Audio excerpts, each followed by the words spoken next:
Sí, bienvenidos todo el mundo aquí.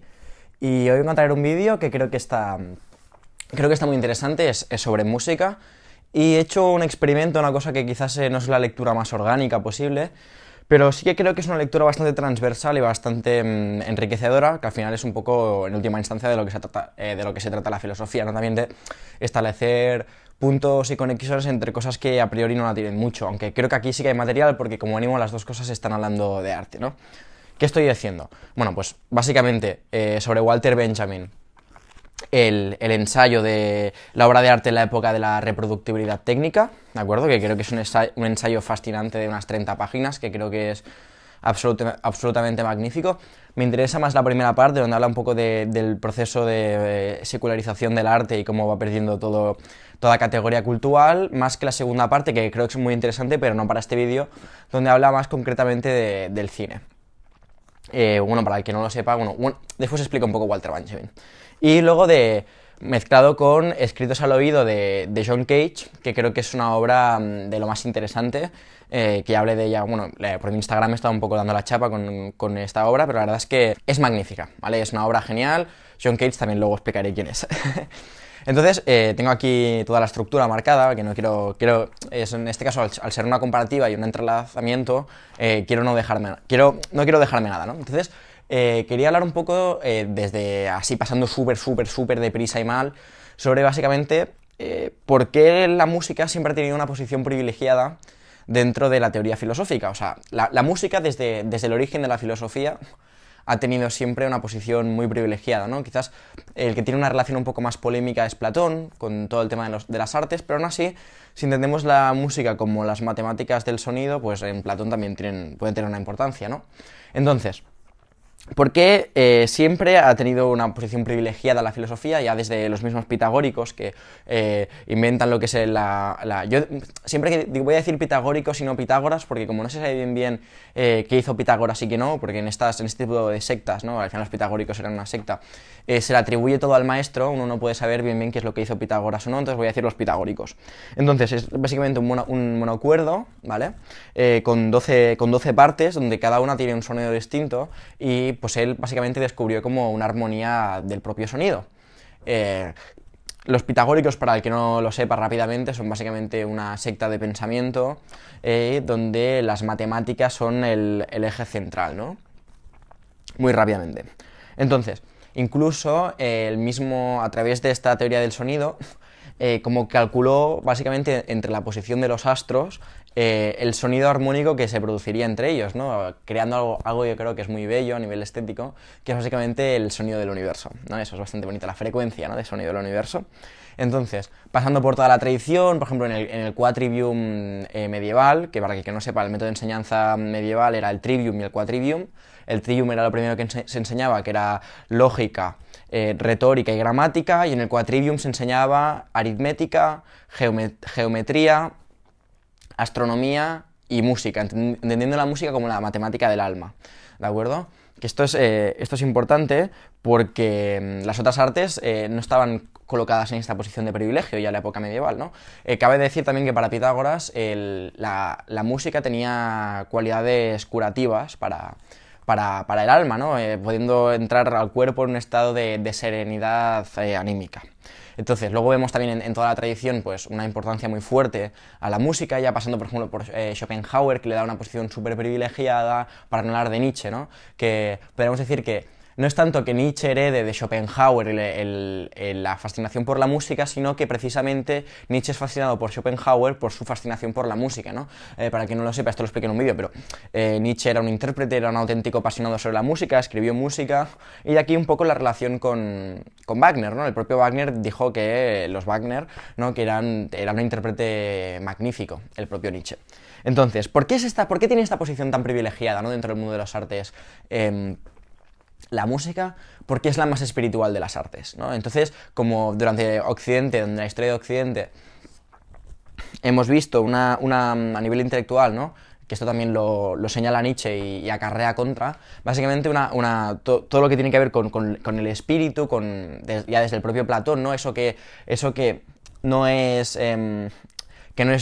joder, que no es visible, que no es táctil, que no es mundano al fin y al cabo, ha tenido siempre un privilegio, ¿no? Se ha valorado más todo aquello que es espiritual que no corporal, ¿no? Y pasando por las religiones, que pasa un poco lo mismo, ¿no? Con todos los ideales ascéticos y demás. Entonces, aquí hacemos un salto descomunal y llegamos a las vanguardias, ¿no? Las vanguardias lo que hacen un poco, a nivel artístico, en todos los ámbitos, John Cage entra dentro de la vanguardia musical, lo que hacen las vanguardias es un poco romper con el molde, con las definiciones del arte, cada vanguardia un poco más, ¿no? Hasta intentar, yo que sé, con el propio Duchamp y toda esta peña, que ya es como una descomposición de lo que significa el arte, ¿no? Una rompedura del concepto del arte. Entonces quería empezar ya con algo que, que le di un día a Ben Shapiro y un poco más y me arranco la cabeza. Ben Shapiro, supongo que todo el mundo sabrá quién es, ¿no? Es un judío ortodoxo ultra tradicional de Estados Unidos, de Young America y toda esta peña totalmente recalcitrante, que básicamente se ha hecho súper famoso por Ben Shapiro destroys a feminist, increíble, le calla la boca a una feminista con facts, no sé qué. Es un tío que se dedica a hacer un poco un juego de quimeras con las estadísticas, juega con las estadísticas para demostrar cosas que, bueno, en fin, el caso, que este individuo, este personaje grotesco, dijo que básicamente que consideraba que el rap no era música y el hip hop, bueno, no sé si decía rap o hip hop, básicamente no era música porque la música tiene que estar dotada de armonía, melodía y ritmo, y el rap era tan solo ritmo y ritmo hablado, ¿no? Entonces, bueno, evidentemente este argumento se descompone por todos los lados, en el sentido de que alguien me diga a mí, ¿no? Yo qué sé, por decir algo, que Runaway, ¿no? De Kanye West, que alguien me diga que eso es solo ritmo, lo cual, o yo qué sé, como si Tu Pimp a Butterfly de Kendrick Lamar no fuera una obra musical, ¿no? Cuando aparecen, colaboran, bueno, en fin, que es evidente porque esta definición flaquea mucho, pero es que aún así John Cage nos vendría a decir que está bien que no sea música. Que la propia categoría de música, como la propia categoría de arte, como algo que está por encima, que tiene de un privilegio, es algo ya incluso burgués, ¿no? Es el último ya... lo último que le queda, ¿no? Se le cae la religión, se le caen las cosas, y entonces todo este rollo aristocrático, elitista con el arte, pues es donde se atrinchera aún, ¿no? El concepto de atrincheramiento es muy útil porque también lo utiliza Walter Benjamin. Pero entonces, continuamos. Para John Cage, ya así como adelanto, ¿no? Él nos dirá que para él no es tanto la música, sino que más bien es una composición todo de silencios y sonidos, ¿no? Entonces, pasamos a Walter Benjamin. No sé por qué cierro la libreta. Bien. Walter Benjamin, básicamente, es un filósofo perteneciente, ¿no? a lo que... Es que no voy a decir marxismo cultural porque me parece surrealista, porque esto es un término inventado con incluso... antisemita de toda la alt-right, de toda esta peña que acaba llevando a conspiraciones de Sion, lo cual me parece, bueno, ya de los sabios de Sion, bueno, una vergüenza, así que no vamos a usar, no, con George Soros por ahí, bueno, en fin, un cachondeo. No vamos a usar ese término, él pertenece... Walter Benjamin, podemos decir que es el heterodoxo dentro de la escuela de Frankfurt. La escuela de Frankfurt es la escuela la escuela crítica, ¿no? Con Horkheimer, Theodor Adorno, todos estos intelectuales, Erich Fromm también, que están ahí en Alemania, que se mueven un poco bueno, se mueven un poco, no, se tienen que exiliar, ¿no? Porque hay el régimen nazi, literalmente. Entonces, Walter Benjamin era judío, como muchos de la escuela, y él tiene una muerte muy trágica, se suicida en el año 30, no, en el año 40, perdón, en Portbou, aquí en la frontera, ¿no? Básicamente en una situación donde se da cuenta, donde ya están los nazis, si no lo capturan los nazis en Francia, lo capturan los franquistas en España, y decide acabar con su vida, que bueno, hay un poema muy bello dedicado a ello, por cierto. Entonces, Walter Benjamin, filósofo súper interesante, recomendadísimo. El caso, en el ensayo de la reproductibilidad del arte, me cago en la leche, que no puedo decir nunca esta palabra, lo importante es que él apunta que la obra de arte pierde su aura. O sea, él se pone a debatir sobre el concepto de autenticidad, ¿no? De como una obra auténtica, ¿no?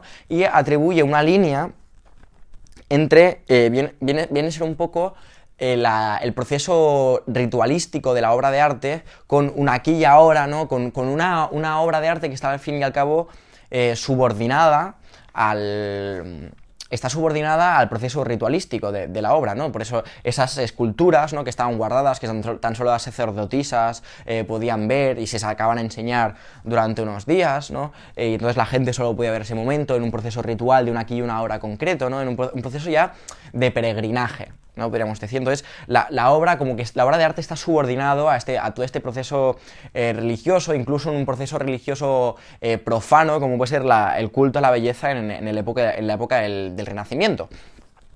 Entonces, aquí voy a leer lo que tengo aquí apuntado, donde básicamente la tesis de...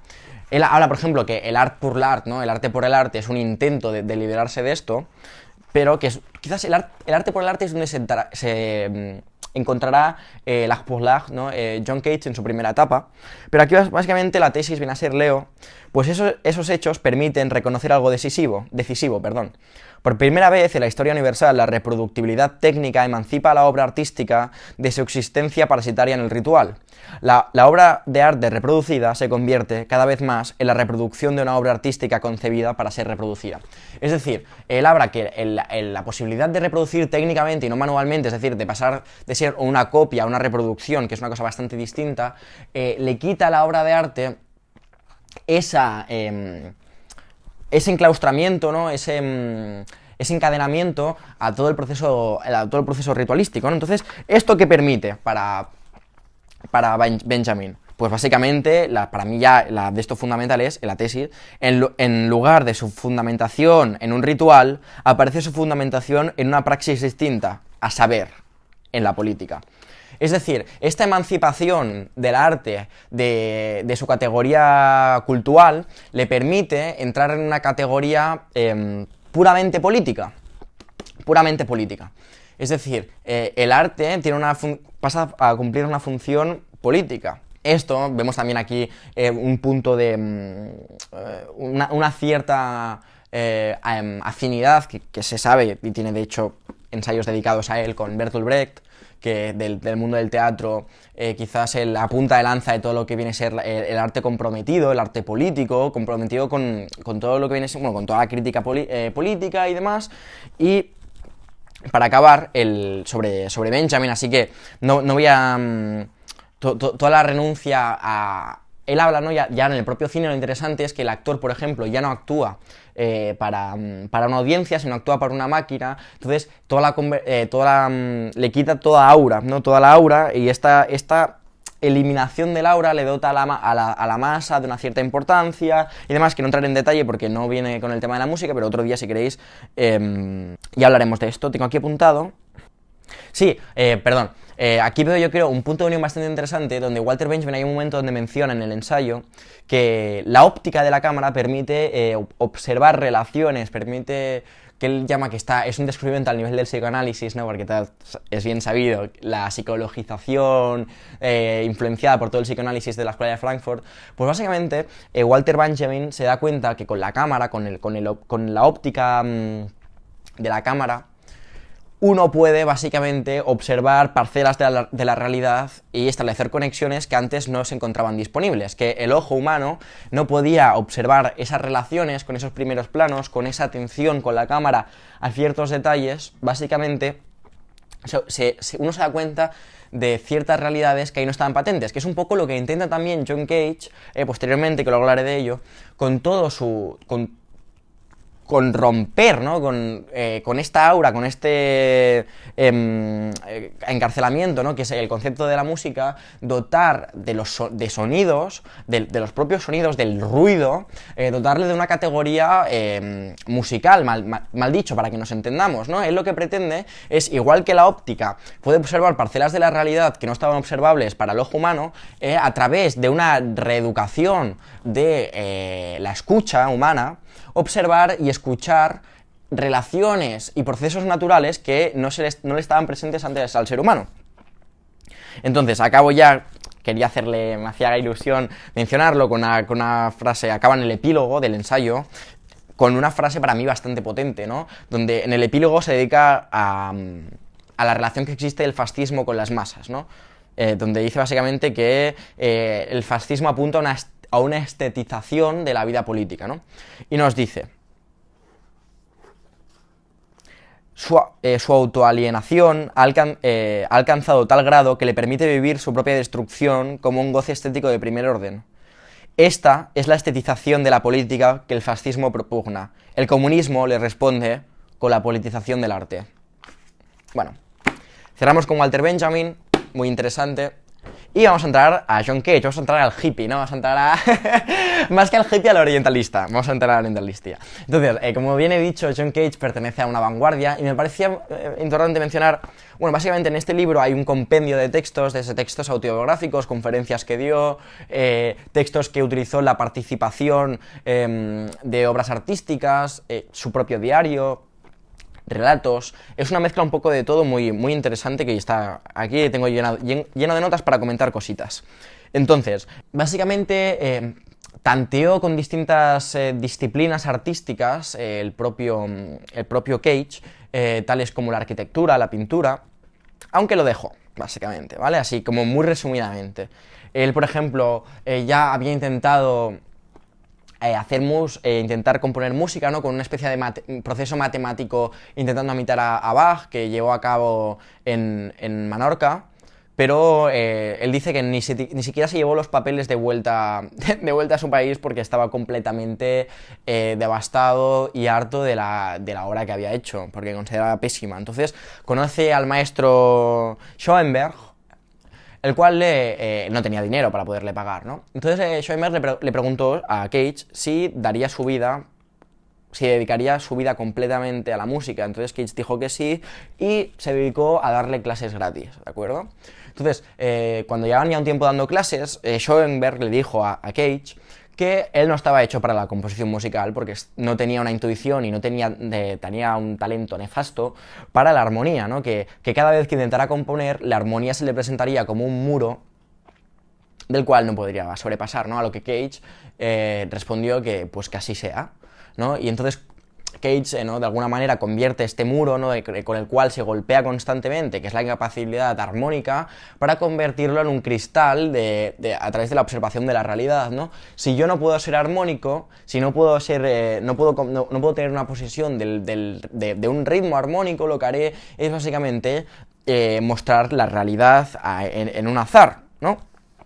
Entonces Cage va componiendo y se da cuenta en un momento que no le parece bien la concepción académica y clásica de la música como una comunicación de algo personal, con la música como comunicación en última instancia. Entonces, John Cage se da cuenta tiene esta crisis profunda y decide no volver a componer hasta que no encuentre un sentido más allá de la música. Entonces, ¿dónde encuentra John Cage esta labor musical? Llegamos a la primera nota. Nos dice: decidí dejar de componer hasta que encontrara una razón mejor para hacerlo que la comunicación. Encontré esta respuesta en Gita Sarabhai, una cantante hindú e intérprete de tabla, la cual nos dice: el propósito de la música es moderar y aquietar la mente, disponiéndola así para las influencias divinas. Vemos aquí como una visión muy clásica, muy ritualística, ¿no? Entonces, pero a mí, esta yo creo que la que más le influencia es la de, también encontrando los escritos de Ananda K. Kumaraswamy, viene a ser que la responsabilidad del artista es imitar a la naturaleza en su modo de actuar. Dejé de estar tan preocupado y volví al trabajo. Es decir, es un tipo muy divertido, por ejemplo, lo vais a ver en el texto. Este es un tipo muy divertido, algunos lo tachan de inocente, aunque yo creo que no tiene un pelo de inocente, pero es muy de este rollo. Pues... encontré esto, volví a trabajar. Es un poco este piñón, ¿no?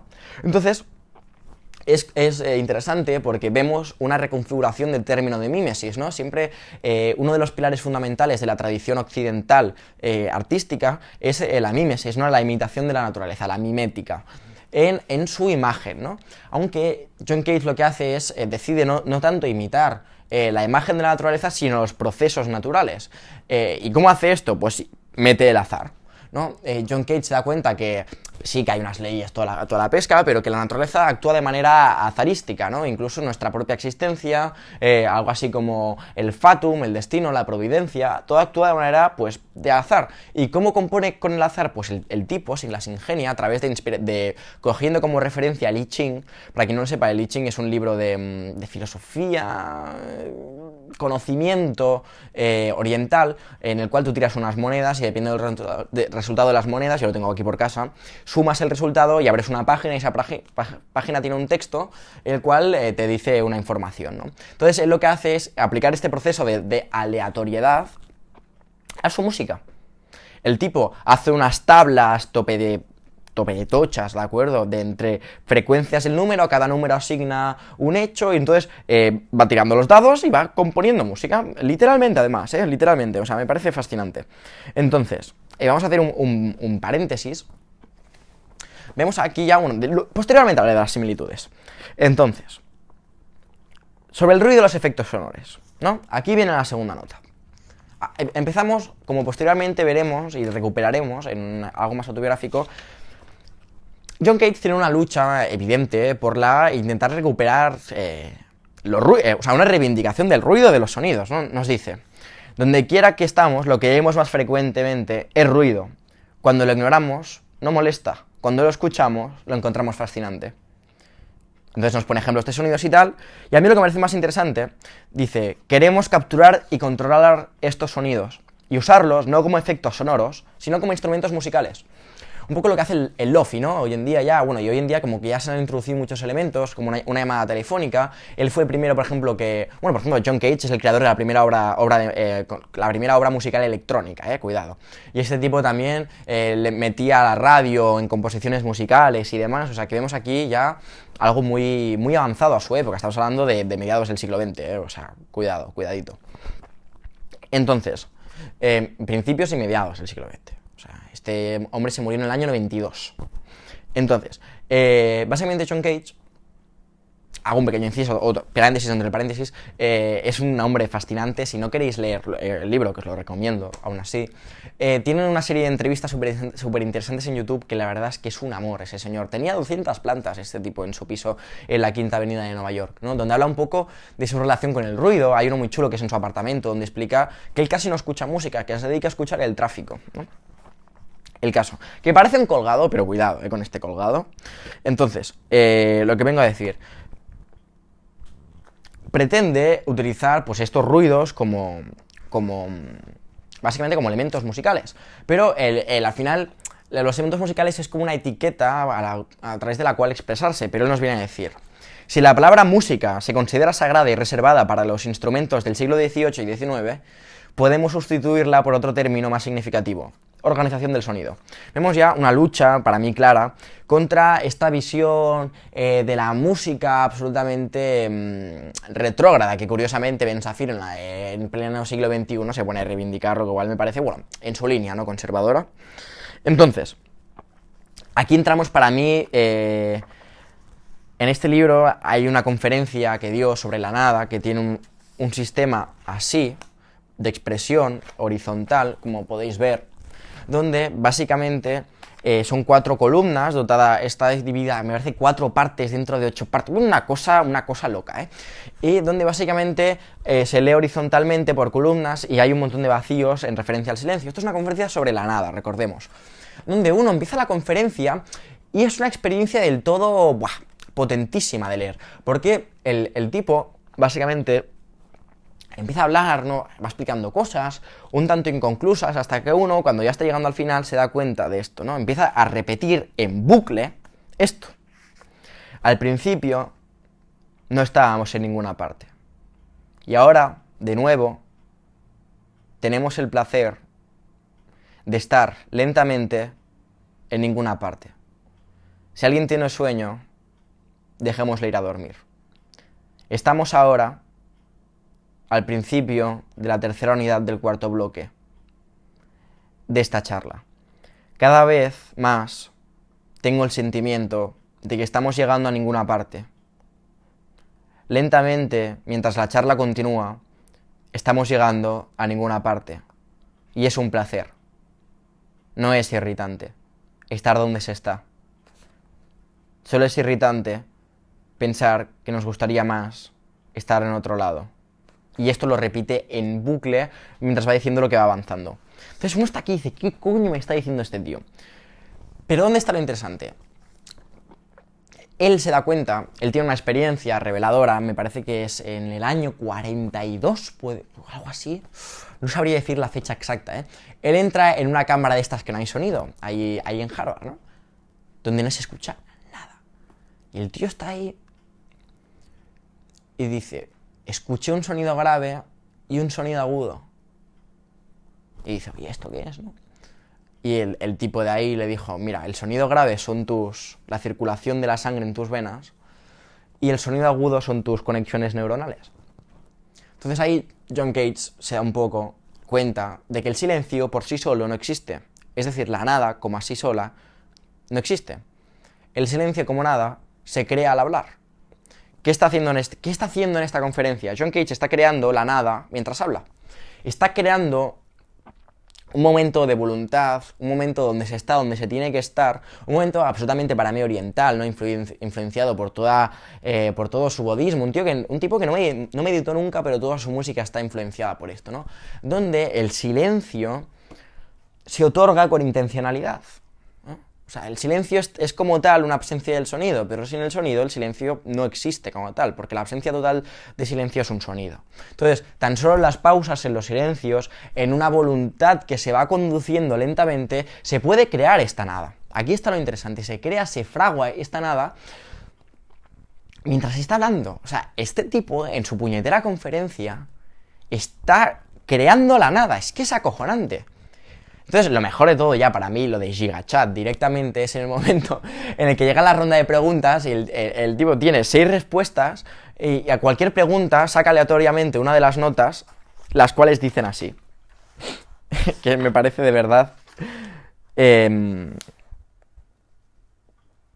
para mí ya... Bueno, perdón. Vamos a acabar. Bueno, él habla un poco de la nada, ¿no? Con toda esa influencia, y voy a leer un poco lo que dice. Necesitamos realmente una estructura para poder ver que no estamos en ninguna parte. Mucha de la música que amo utiliza la serie de 12 tonos, la tradicional. Pero no es por lo que la amo. La amo sin razón. La amo porque de pronto no estoy en ninguna parte. Mi propia música me produce ese efecto rápidamente, ¿no? Por ejemplo. Ya acabo diciendo, eliminad los discos de Texas y alguien aprenderá a cantar. Todo el mundo tiene una canción, que no es en absoluto una canción, es un canto en proceso. Y cuando se canta, se está donde se está. Todo lo que sé acerca del método es que cuando no estoy trabajando, pienso a veces que sé algo. Pero cuando estoy trabajando, está bien claro que no sé nada. Entonces, bueno, es que no creo que tenga que decir nada. Entonces, las respuestas. Una de ellas es, las 7 preguntas que tenía escogidas aleatoriamente para contestar a cualquier pregunta. Esta es una pregunta muy buena. No desearía estropearla con una respuesta. Muy buen sentido del humor, por cierto. ¿Quiere dolerme la cabeza? Si usted hubiera ido a María Freund el pasado abril en Palermo cantando el Pierrot Lunaire de Arnold Schoenberg, dudo mucho que me hiciera esta pregunta. Según el almanaque de Labriego, estamos en el veranillo de San Martín. Repita la pregunta, por favor, otra vez, otra vez, otra vez, y así ad infinitum. No tengo más respuestas. Estas son las preguntas que iba a dar. Me parece maravilloso. Entonces, continuamos. Vale. Ok. Pasemos a John Cage y lo político. Que ojo, yo creo que con los años, cada vez su música, cada vez su concepción de la música, del sonido, se va volviendo cada vez más política. Así rápidamente, de boquilla, es un tecnoanarquista, ¿de acuerdo? Este tipo es un tecnoanarquista. John Cage es tecnoanarquista, ¿no? Influenciado por muchas visiones, influenciado por algunos autores que concebían como la tecnología como una herramienta muy poderosa para la emancipación del pueblo, aunque luego pues hemos acabado en distopías absolutamente de cyberpunk, corporativistas, pero bueno. Él mismo nos dice, por ejemplo, bueno, también está muy influenciado por Thoreau, ¿no? Thoreau, el que zoreado, ¿no? Yo diría que se pronuncia zoreado con el tema del bosque y el árbol, ¿no? Como que la democracia es un árbol que saca los frutos y cuando el fruto está maduro el árbol se cae y eso es la anarquía, ¿no? Un poco, que para que no sepa, Thoreau es quien influencia a los derechos, a la desobediencia civil, a los movimientos pacíficos, tanto como Martin Luther King como Gandhi. Entonces, vamos a sacar la nota, ¿no? Donde él se da cuenta que existe una relación entre la música y la política. Y nos dice así. Ah, no, perdón, hablo aquí un poco de cuando intenta hablar en favor del ruido, que es lo que he comentado antes, dice: durante muchos años he repetido que la música, como una actividad separada del resto de la vida, no me entra en la cabeza. Las cuestiones estrictamente musicales ya no son cuestiones serias. Seguí a Varese y luché en favor de los ruidos. Otros músicos también lo hicieron. Pasemos a lo político. Bien, dice: el miedo, la culpa y la codicia vinculadas a las sociedades jerárquicas están dejando paso a la confianza mutua, el sentido del bienestar común y un deseo de compartir con el otro cualquiera de las cosas de una persona puede tener o hacer. No obstante, este cambio de los sentimientos sociales que caracteriza muchas veladas de la nueva música no caracteriza a la sociedad en su conjunto. Él, como veremos, que esto lo comentaré posteriormente, pero el corte que tiene profundo entre Bertolt Brecht y yo creo, y John Cage, en los dos que conciben el arte politizado, Brecht, al final, con sus obras de teatro, lo que hace es mostrar en una función, en un contenido, una realidad, una crítica social, ¿no? Lo ridículo que puede llegar a ser el burgués, así rápidamente. En cambio, John Cage, la politización que hace de la música no se ejerce tanto en el resultado final, sino en el proceso creativo, repitamos, esta mímesis natural. En cambio, entonces, él lo que intenta es desjerarquizar los procesos musicales, intentando que haya un público, una audiencia que sea cómplice de la composición musical, dejando espacios en blanco para que improvisen los intérpretes, intentando hacer orquestas, que esto lo comentaré luego, sin director, haciendo composiciones... Ah, por cierto, que se me ha olvidado decirlo. Este tío es muy famoso por el tema, lo que he dicho antes de La nada y el silencio, por su composición... ¡Madre de Dios! Estoy zapas hoy, por su composición musical, 6 minutos 37 segundos. En lo cual coge un pianista, se sienta, primer movimiento, segundo movimiento, tercer movimiento, en silencio, cierra la tapa del piano y se va. ¿De acuerdo? Ahí hace música del silencio. Luego también tiene una composición musical de 635 años. Bueno, una locura. Luego hablaremos de la evolución musical que va tomando. Pero vemos ya... Y aquí él, yo creo, se está refiriendo también a lo que se dice desde el marxismo, lo que viene siendo la supraestructura, ¿no? Como la supraestructura, que donde forma parte de la cultura, al final representa las dinámicas económicas, ¿no? Y él nos dice, en los medios de producción y todo este rollo, ¿de acuerdo? Los tipos de música menos anárquicos ejemplifican estados de la sociedad menos anárquicos.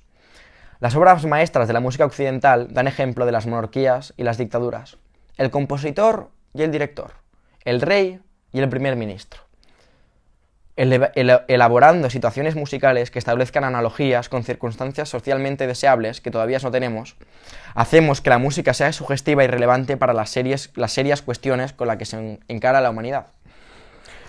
Entonces, vemos aquí como la música representa estadios, lo cual yo creo que hoy en día nos coloca en una situación un tanto desagradable. ¿Para qué mentir, no? Yo creo que un poco hoy en día las dinámicas musicales creo que hacen básicamente una ejemplificación perfecta de lo que viene siendo la ideología neoliberal, especialmente yo creo incluso lo neoliberal corporativista en el sentido de las grandes marcas, ¿no? Sonic, Universal, que crean productos musicales y bueno, todo el mundo sabemos, ¿no? Que las dinámicas vampíricas de la industria musical, ¿no? Donde se quedan con los derechos, compran los spots, bueno, lo que ha pasado ahora en lo de aquí de Benidorm Fest y no sé qué, bueno, que ya lo sabéis, esto es un ejemplo perfecto de ello, ¿no? Donde, bueno, curiosamente, la cantante está detrás con un compositor, que no sé qué, y los derechos del autor no son de ella, sino son de los compositores, bueno, las dinámicas al final corporativistas propias del capitalismo tardío, ¿no? Pero es que incluso las cosas más marginales musicales, para mí, especialmente todo lo urbano, ¿no? Esta odiosa palabra, ejemplifican dinámicas absolutamente anarcocapitalistas, para mí, ¿no? Para mí, donde básicamente es la ley de la puñetera selva, ¿no? Donde el dinero manda, el dinero por el dinero, el fin es el dinero, o sea, la música es un medio para el fin que es el dinero. No al revés, ¿no? Yo creo que van bastante por ahí los tiros. Bueno, lo que salió uno de los así cabezas de esto, de la música así, que es el glosito, ¿no? Que para si eres un beatmaker, pues le pagas 200 pavos para que te salgan una canción. O sea, una cosa ya absolutamente surrealista, ¿no?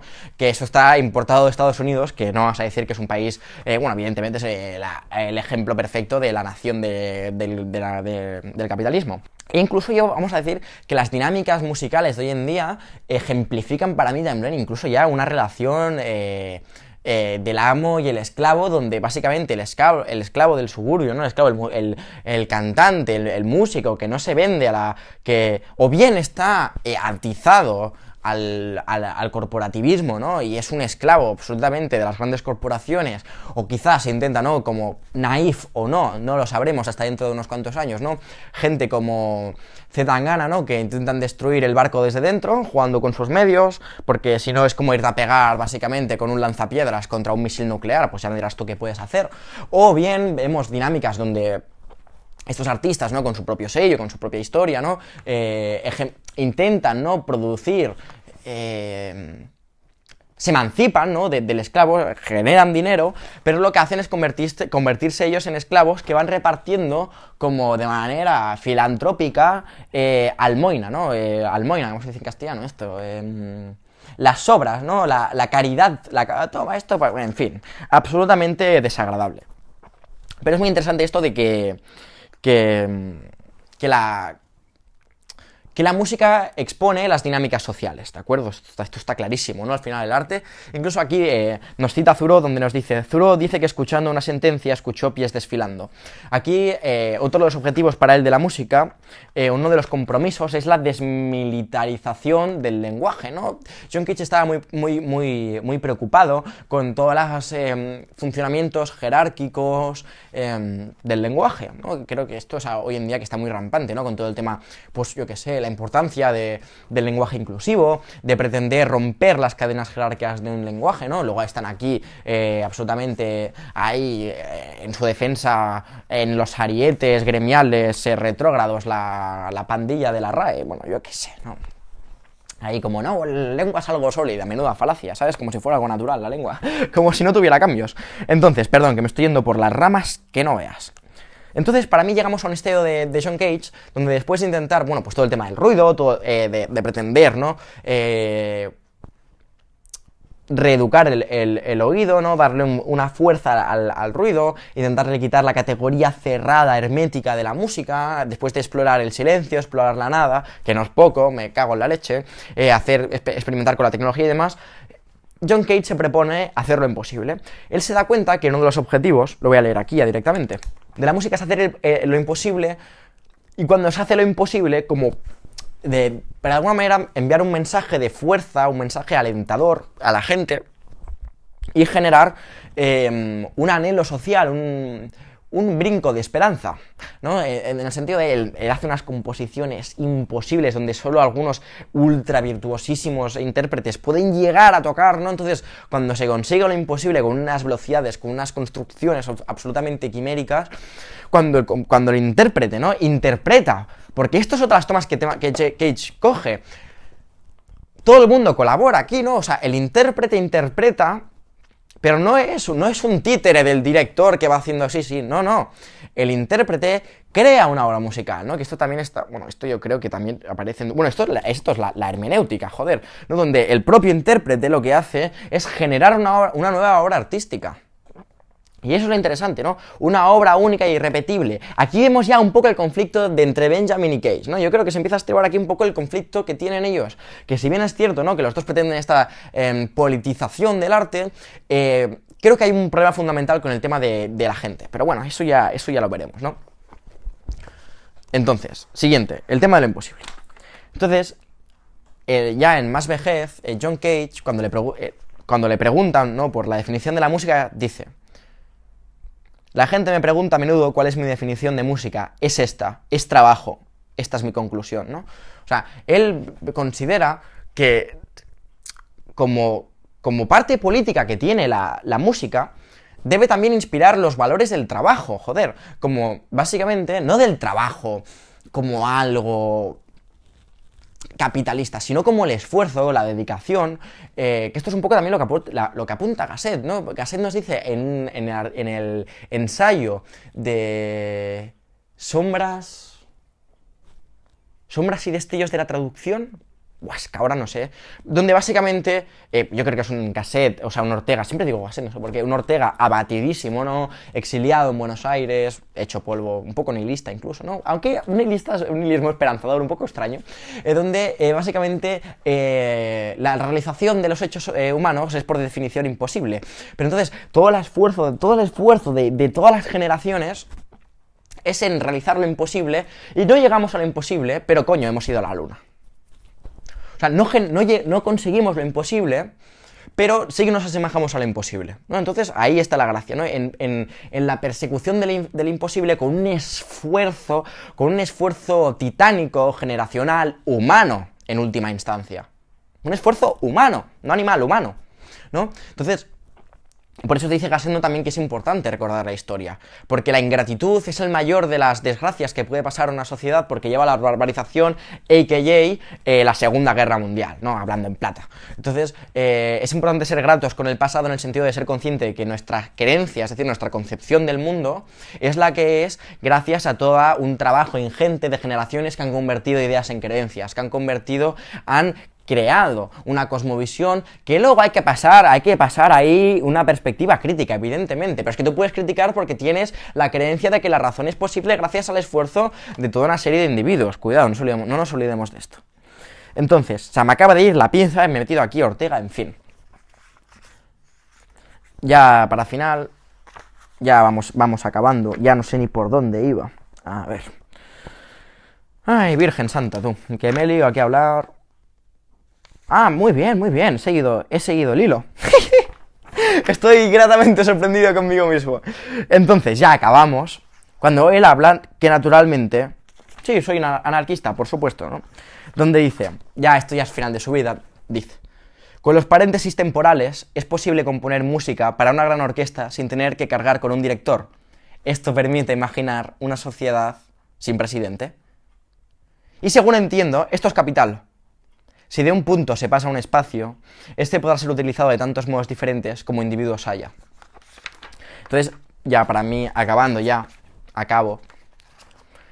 Que entonces él dice que lo único que se necesita para hacer esta orquesta es distintos cronómetros en pantallas y alguien que inicie el cronómetro. Y aquí podría pensar, bueno, pero esto ya es un presidente, esto ya es una autoridad, el que pone el reloj. Pero esto es el árbol de la democracia de Thoreau y el fruto del anarquismo, ¿no? Donde nos dice, desde la puesta en marcha del cronómetro, cada intérprete es elevado al rango de individualidad autónoma. Alguien debe poner en movimiento el cronómetro. ¿A quién se elegirá?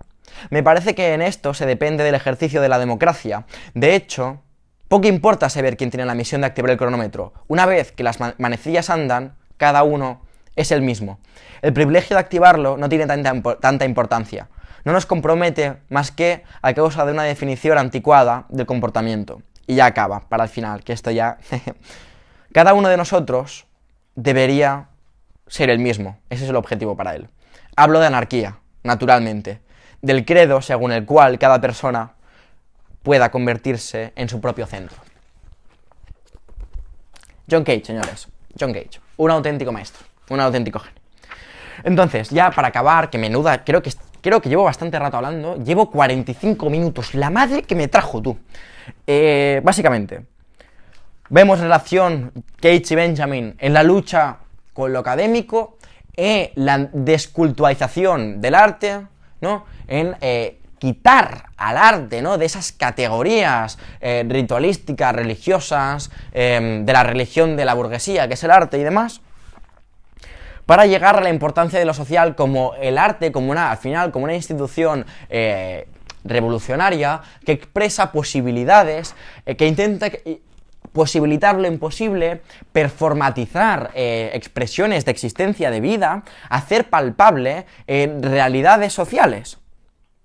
Que no es poco, hostia, eso es brillante, ¿no? Porque el arte tiene esta capacidad realmente, ¿no? Y aquí estamos yo con mi lucha interna constante entre que el arte no existe y la defensa férrima del arte contra los perversos que quieren vendernos la mierda, ¿no? Porque claro, sí, quizás podemos llegar a estar de acuerdo que el arte no existe, pero es que la alternativa es la degradación, el insulto a la inteligencia, la barbarización del ser humano en una cosa absolutamente terrorífica, banal, demoníaca, sin ninguna sustancia trascendental, ¿no?